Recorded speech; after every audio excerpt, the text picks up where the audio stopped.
The job that we have is to say, okay, our client has to find great people for their jobs. Where do these people live? Where do they work? Where do they play? What advertising messages do they respond to? What magazines do they read? What websites do they go on? How can we strategically place marketing messages to hook them to come and visit the careers website and ideally apply for a job? All our clients nowadays are asking about tablets and iPhones and iPads and mobile phones, and they're saying, well, how can our material work well on these devices? And typically in the past, websites purely built for desktop computers and browsers were built in a certain way. On came along the smartphones and the iPhones and the tablets, and people are trying to access websites on there, and they're just not looking right. They're just not built for that. So there's this terminology called responsive design. Responsive design means when you are creating a digital asset of some kind, not only do you build it in a way that's going to work well in a browser, but you also build it from a smartphone standpoint, from a tablet standpoint. So depending on where the user is requesting the site from, it can detect and serve them an appropriate version that renders really well. So that you can actually look at a site on an iPad and you can actually click on things and buy things and do all those kinds of things. And for us, what that means is that we're now taking a proactive approach to make sure that all the projects that we build for our clients, from a digital standpoint, from a website standpoint, we're making sure that they work well on those devices.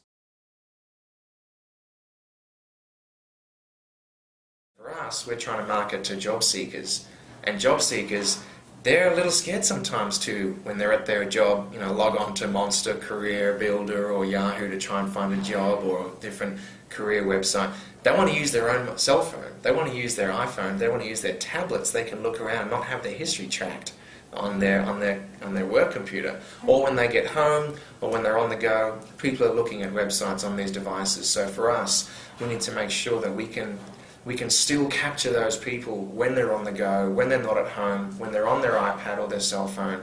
So in short, for us, we need to make sure that our materials work well on tablet devices and mobile phones, and we need to make sure that when people are on the go and they're not at home, we can still capture them, and we can't just lose them because they don't have the time to go through that whole experience.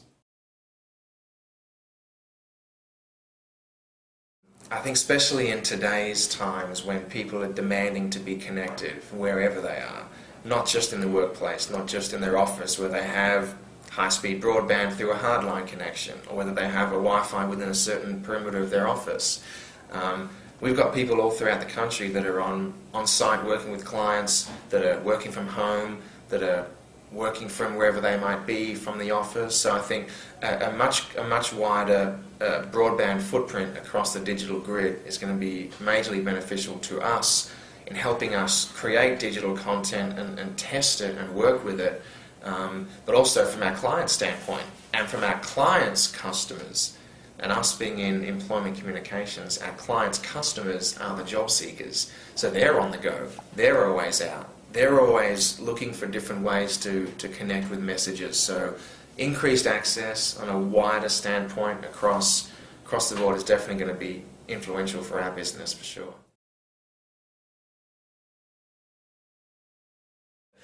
I was thinking of one I saw late last year, and it was really great, and I thought it was obviously really relevant as well, especially with the passing of Steve Jobs, and that movie is The Pirates of Silicon Valley.